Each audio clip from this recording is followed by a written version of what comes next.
Assalamu alaikum wa rahmatullah. In 1989, at 15 years old, Dr. Yusef Salaam was tried and convicted in the Central Park Jogger case, along with 4 other Black and Latino teenage boys. The infamous case made headlines around the world. The Exonerated Five spent between 7 to 13 years behind bars for crimes they did not commit until their sentences were overturned in 2002. Since then, they've received a multi-million-dollar settlement from the city of New York for its injustice and have been profiled in award-winning films and most recently, the Emmy Award-winning Netflix limited series, When They See Us. Dr. Yusef Salaam is now an author, motivational speaker, and a current boardman of the Innocence Project, whose mission is to free innocent people who remain incarcerated and to bring reform to the system responsible for their unjust imprisonment. His most recent book is his memoir titled Better, Not Bitter.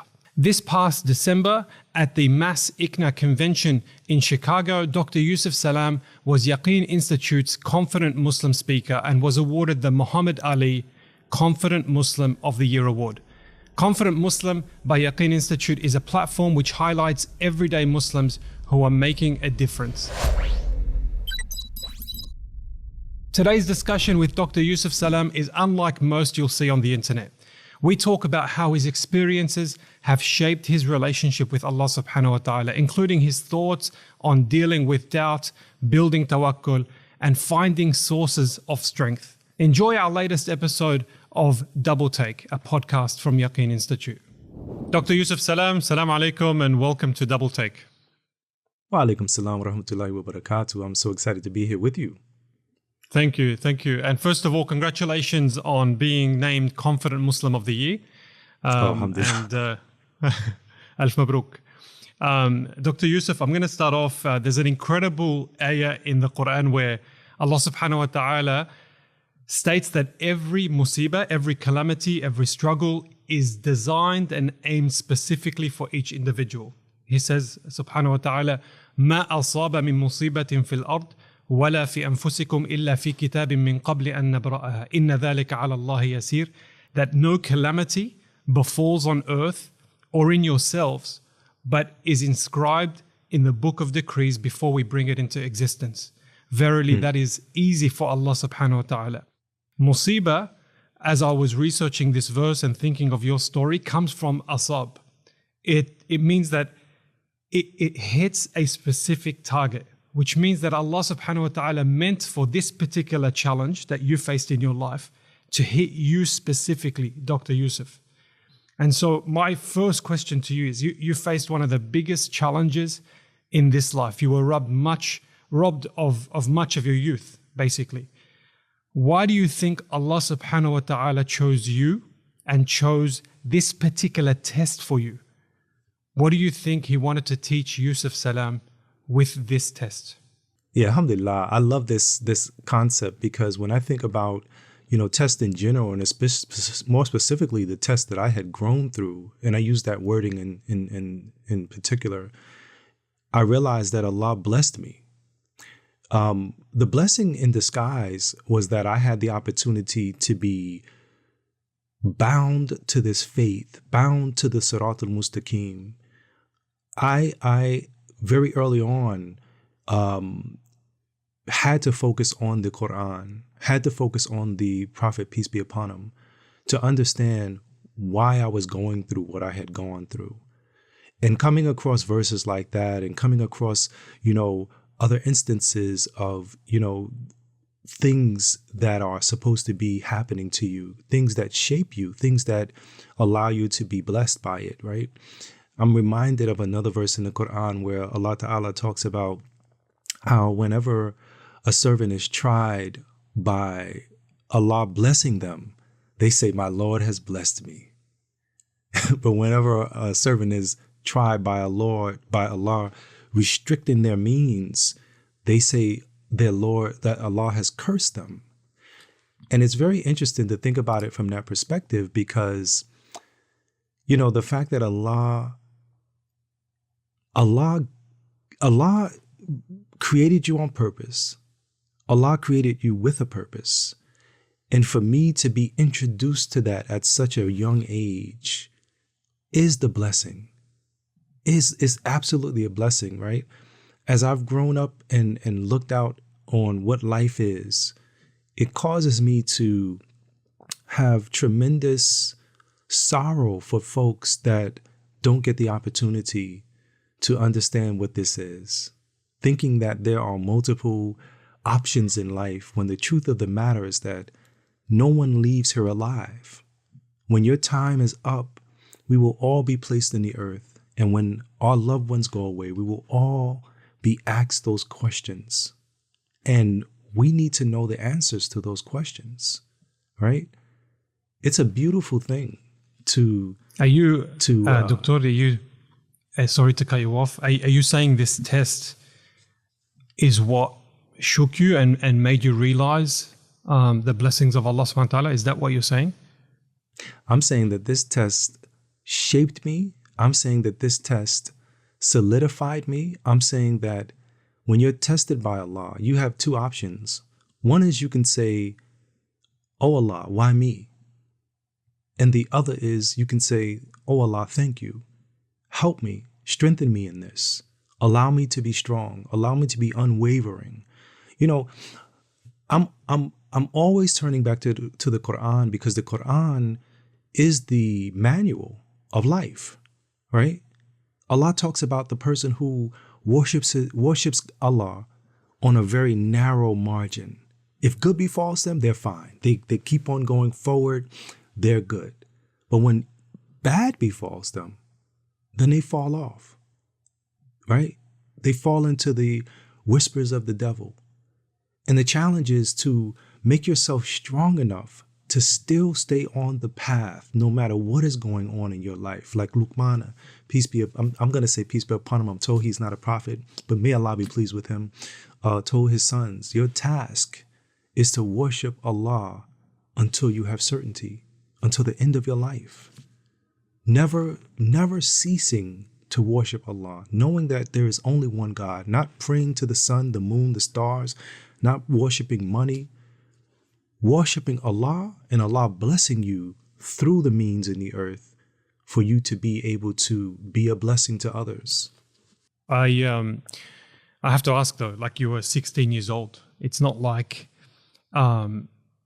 most people at 16 would come to that realization by themselves. What was it that helped shape your appreciation for Allah subhanahu wa ta'ala's for Allah subhanahu wa ta'ala putting you in this journey in this particular way?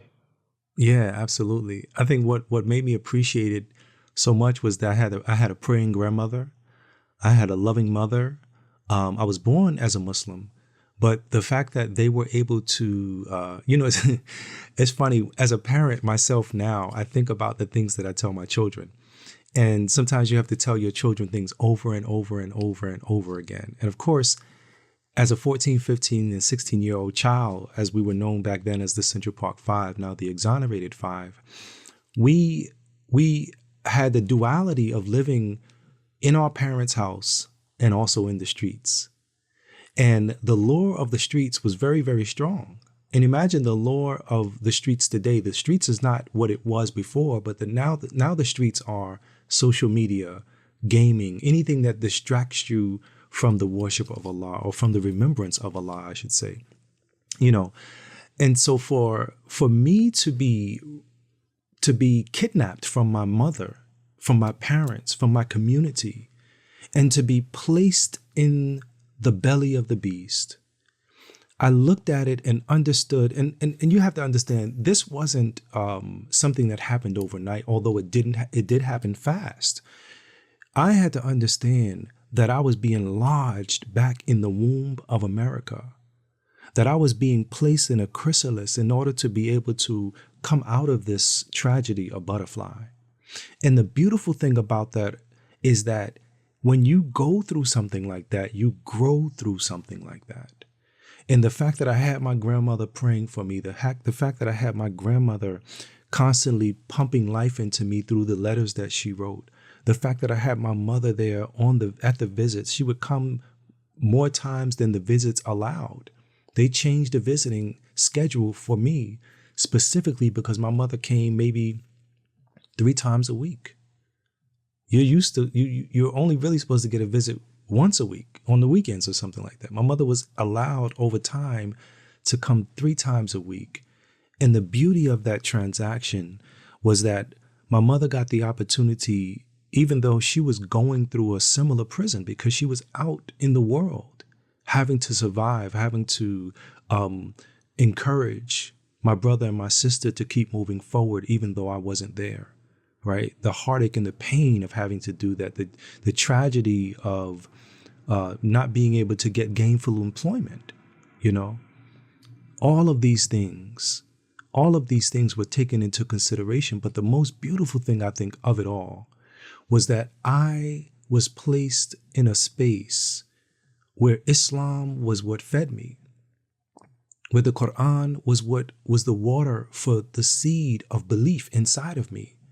But Dr. Yusuf, are you saying this? Sorry, I'm so intrigued by your story, wallahi. And are you saying this in hindsight? Like, are you looking back and saying Islam helped shape me and this test helped shape me? Or like, surely it wasn't so rosy back then when you were in the midst of it? You were saying just earlier that you were kidnapped and thrown into jail.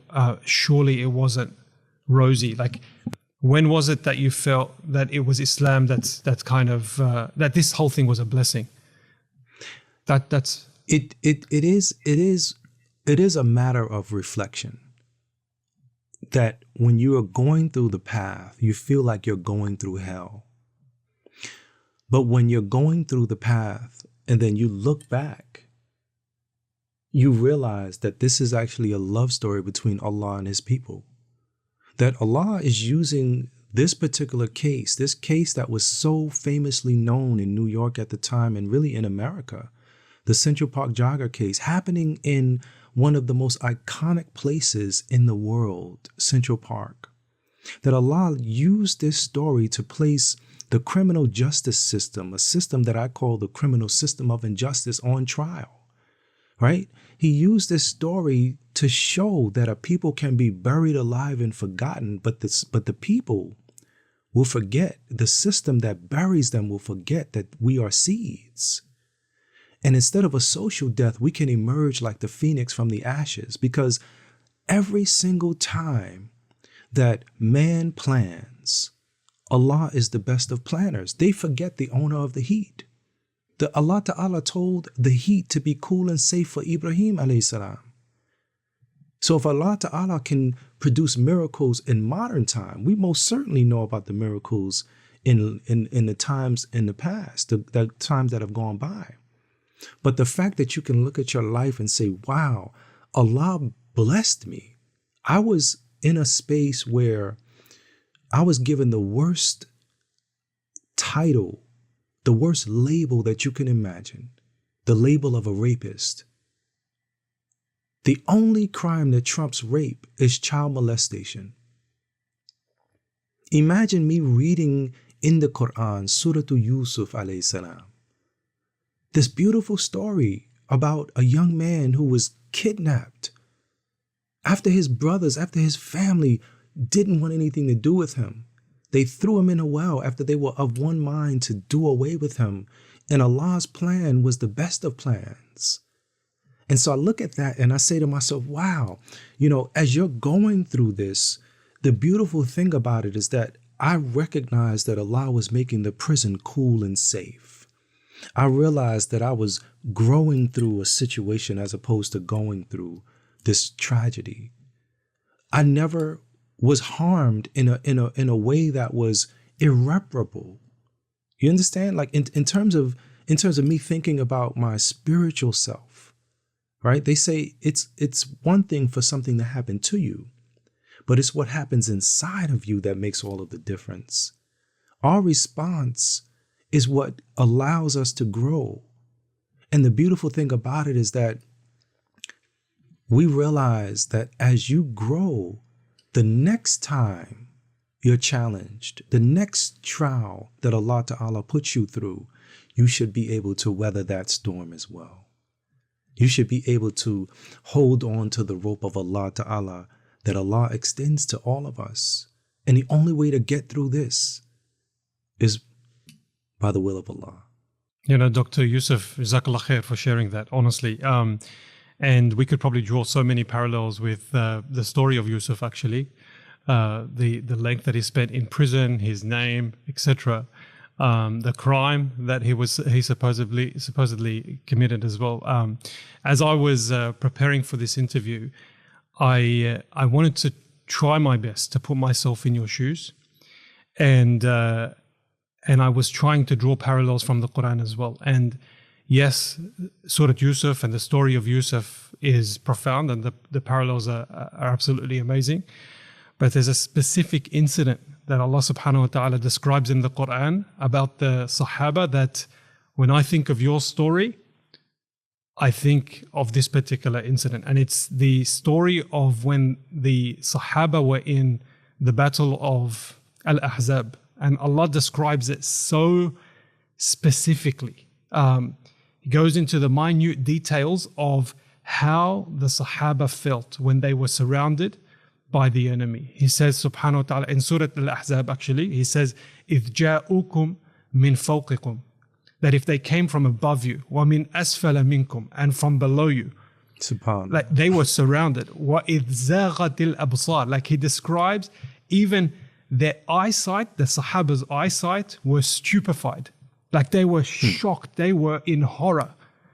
وَبَلَغَتِ الْقُلُوبِ الْحَنَاجِرِ, that they were so scared that their heart reached their throats.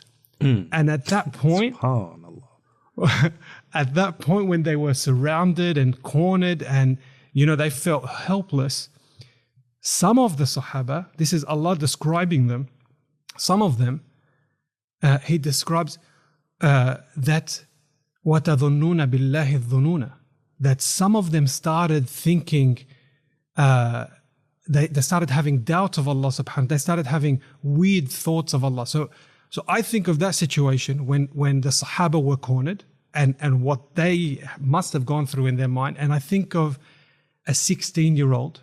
Like, number one, there was the arrest. Like that in itself, doctor, like I'm sorry, I'm getting a bit emotional because I'm trying my best to put myself in your shoes. Like, you were arrested in the middle of the night. That in itself is traumatic. Then, and I watched the Netflix series, and if it's correct, man, like the interrogation in the police station, that in itself is enough trauma for a lifetime, really. Then there were Trump's ads that made this story not about you, but about a whole society. And all of a sudden, it wasn't just you, it was your community that was on trial.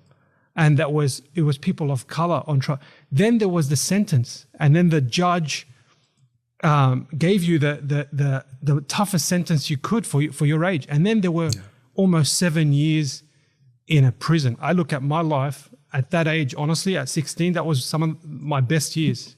But then you were kidnapped and placed in a cell. So amidst all that, and I know in hindsight we can say that, Allah blessed us with this trial.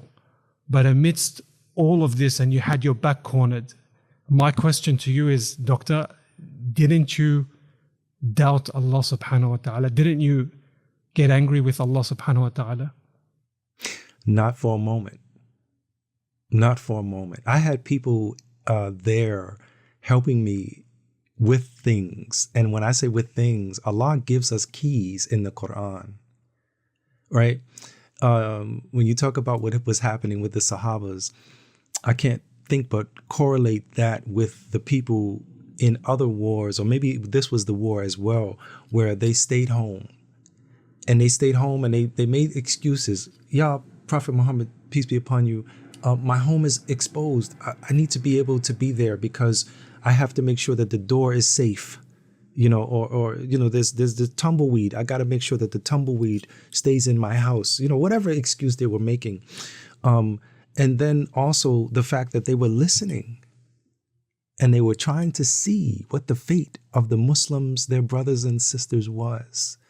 And if they had never come home, they would have said to themselves, how lucky we were because we weren't with them. The qadar of Allah, right? Allah is in control. Like when my first remembrance among the remembrances was to say hasbunallahu wa ni'mal wakil. That's what I was saying over and over and over and over again in the prison. When I read Surah to Yusuf alayhi salam, what let me down was, and I'm talking about it from this perspective so that you can understand that it wasn't all rosy, right? It wasn't like I was like, yeah, Allah got my back up good. It wasn't like that. No, trust me, it wasn't. I'm reading Surah to Yusuf alayhi salam, and I'm like, subhanallah, he came out of prison free. I thought I was going to come out of prison free. I thought Allah was telling me something, like giving me a sign. I came out of prison to parole. I came out of prison to having to be registered on the Megan's Law.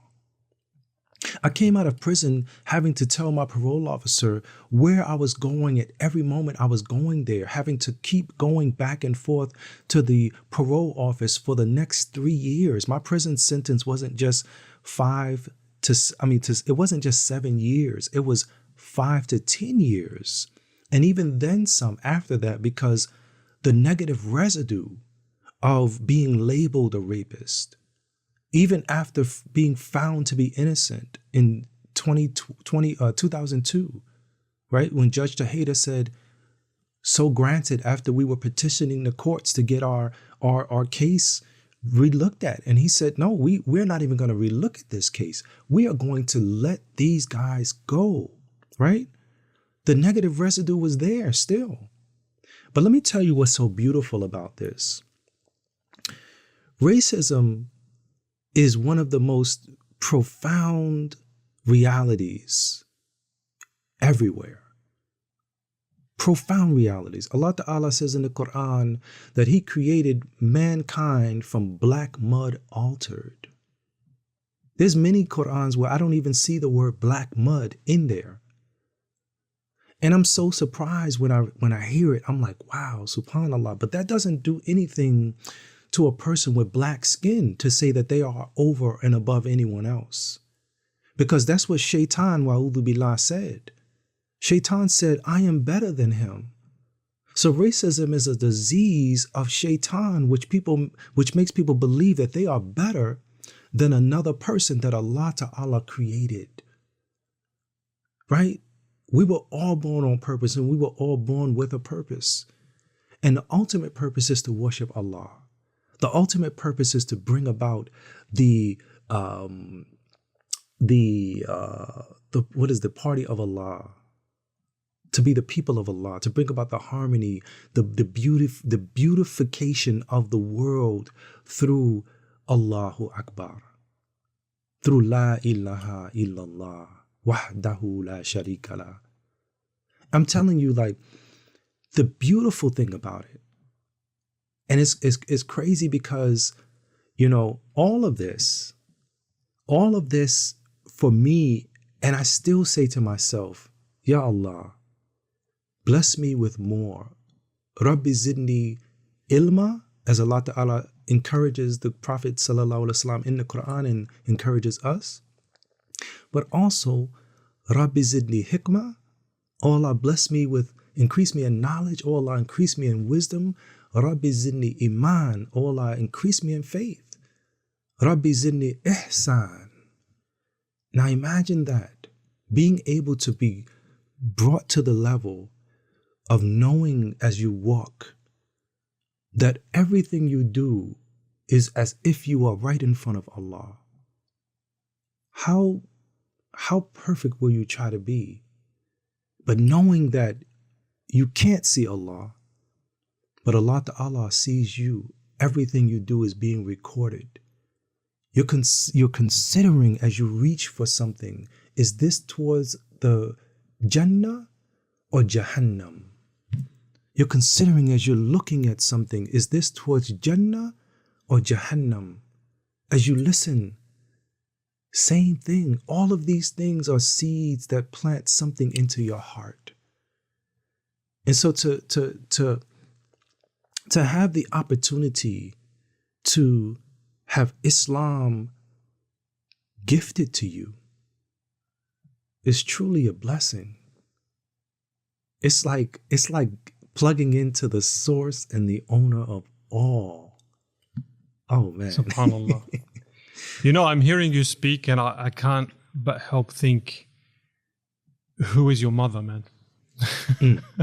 Like, I'm raising 2 kids, and I'd like to know from you, Dr. Yusuf, what did your mum do? How did she raise you? And what would you recommend we take from that? You know, for someone who's 7,000 miles away from you, what do I learn from your mum as a parent?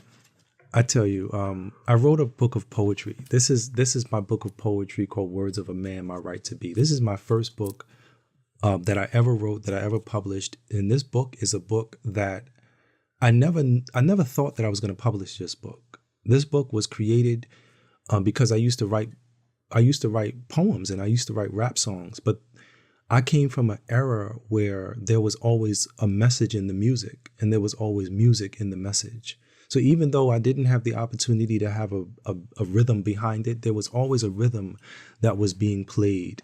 And I remember wanting to write a poem for my mother right here.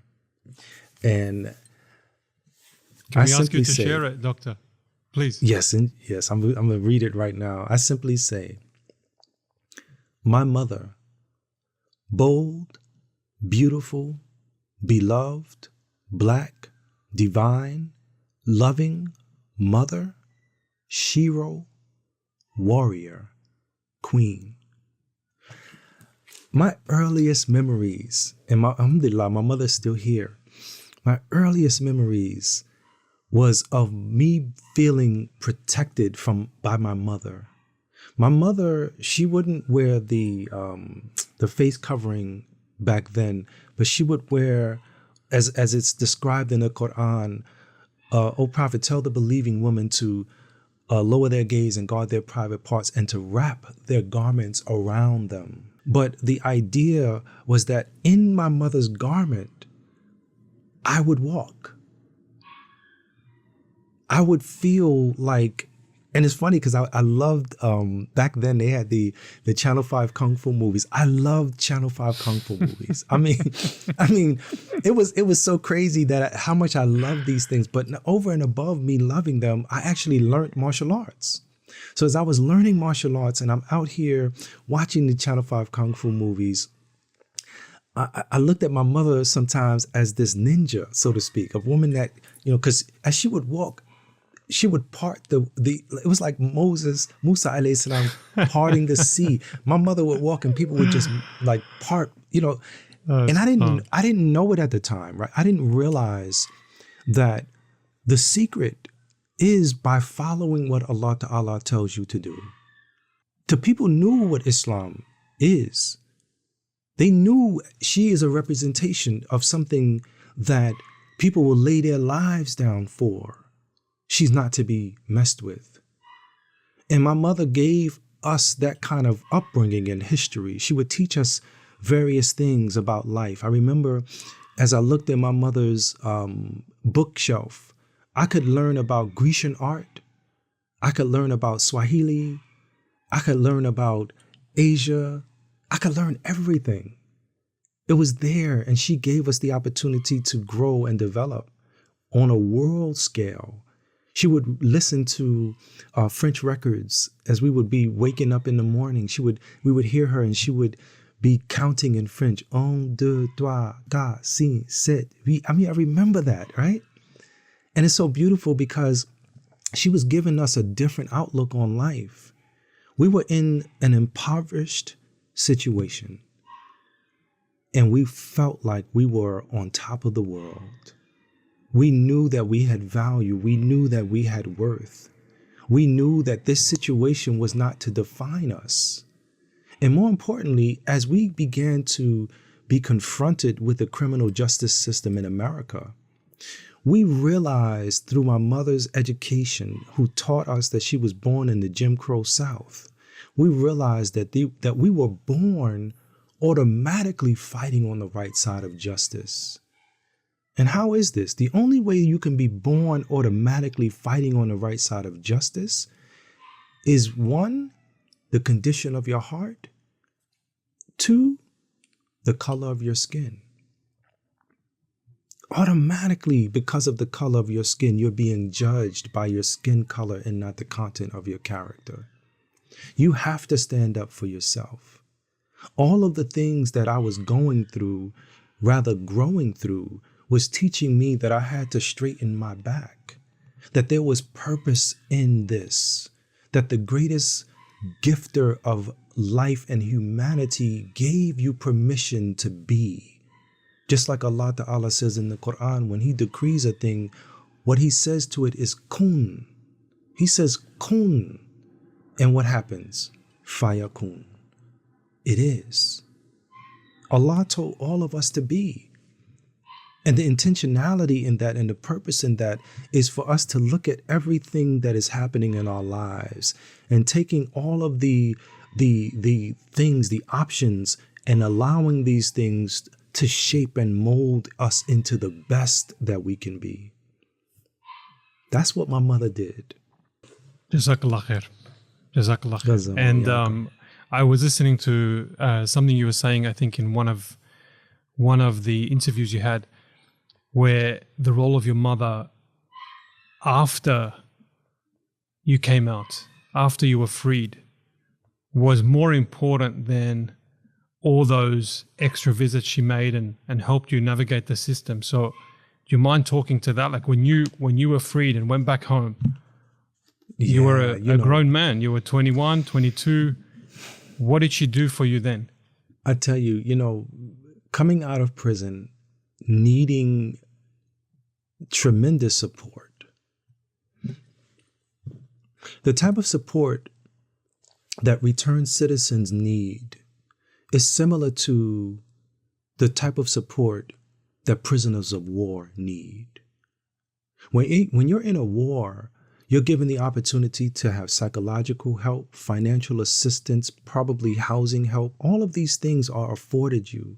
And you get the opportunity to be reacclimated into society so that you can be a whole human being, but more importantly, so that you can be desensitized to the war that you just were a part of. Black and brown bodies have been in a war since they have been stolen from Africa itself. The conditions that we find ourselves in are ratified and solidified in such a way that the American Constitution, even though it starts with the words, "we the people," we know that we were not considered part of that. They still considered us 3/5 of a human being. And so they created this system in such a way to stranglehold us and to keep us in a condition of servitude, right? Not the condition that Allah Ta'ala created us for, but a condition where you're stripped of your own identity and ability to believe in yourself as a greater part of the whole. As I looked at all of this, my mother had a plan.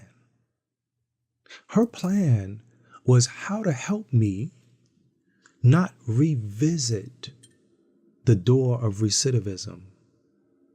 See, Malcolm X said that he found out that individuals, our great late Sheikh, they call him the Shaheed of America, El-Hajj Malik Shabash, Rahimahullah. He said he realized that the individuals that were being educated never came back to prison. My mother had a system in place where I was allowed through self-education of technology to be the chief technology officer in her office. And there were many times where I came in and laid on the couch. There were many times where I had all of the lights off and I just couldn't show up in life at that moment. couldn't show up to the challenges of what it was that life was showing me. And my mother never let me fall. She and my brother and sister would just prop themselves up next to me and gently make sure that I was stayed standing. And it was a beautiful thing because I didn't recognize it at the time. They never said anything.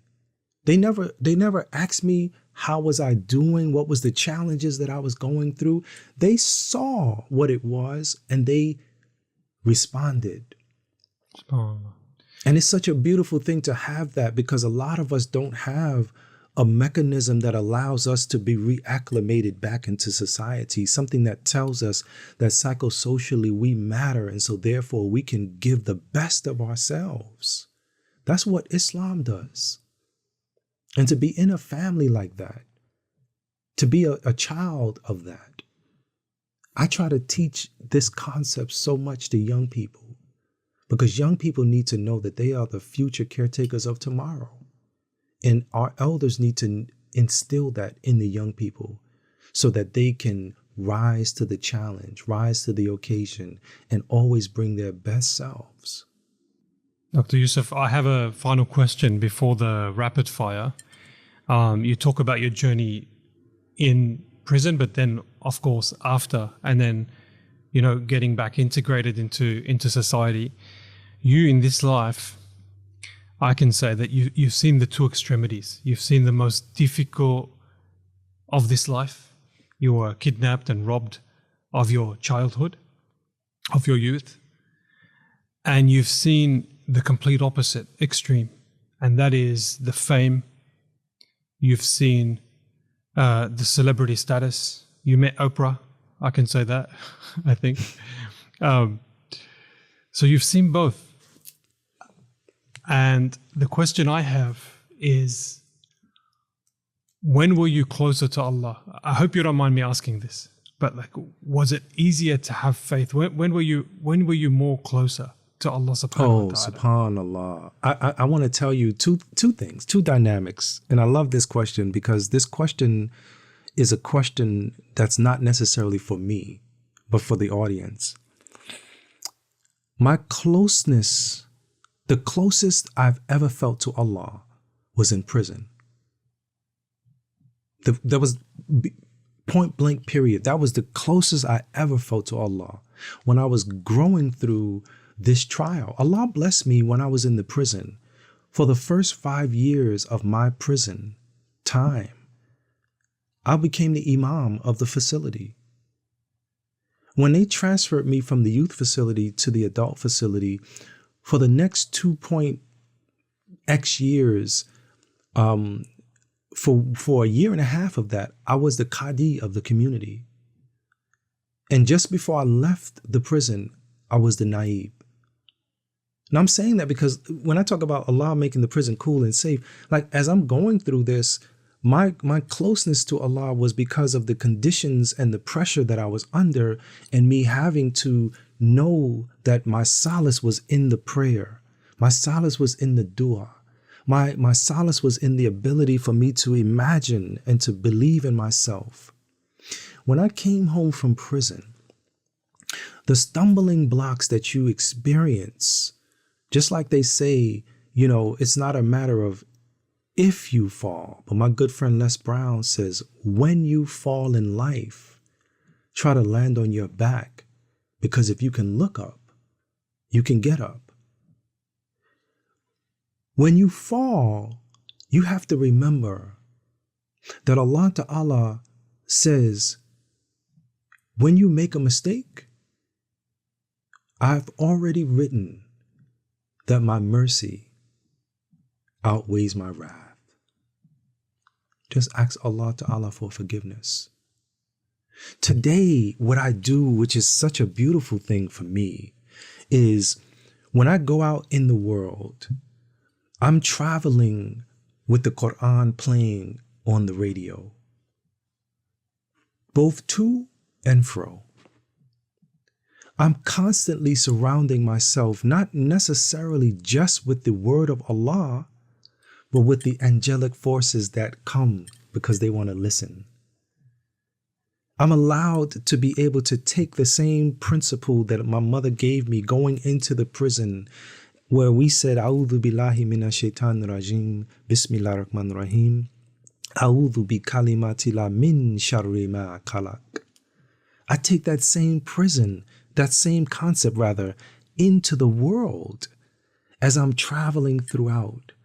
I seek refuge in the most perfect word of Allah from the evil of that which He has created.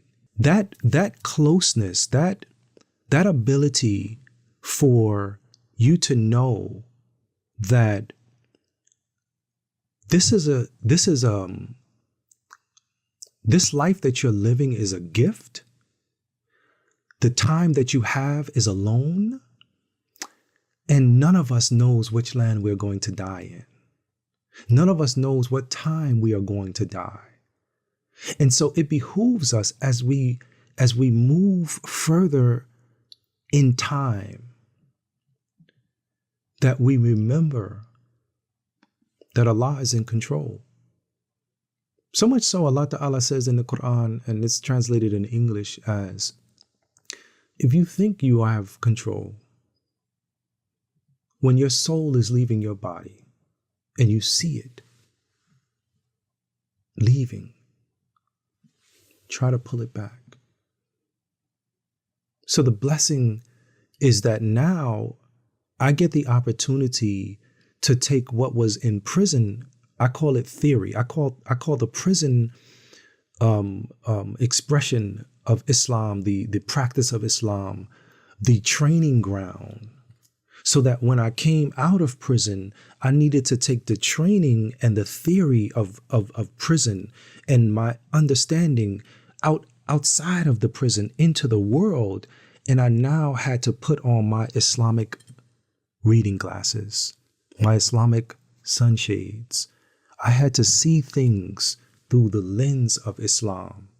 I had to Islamicize everything.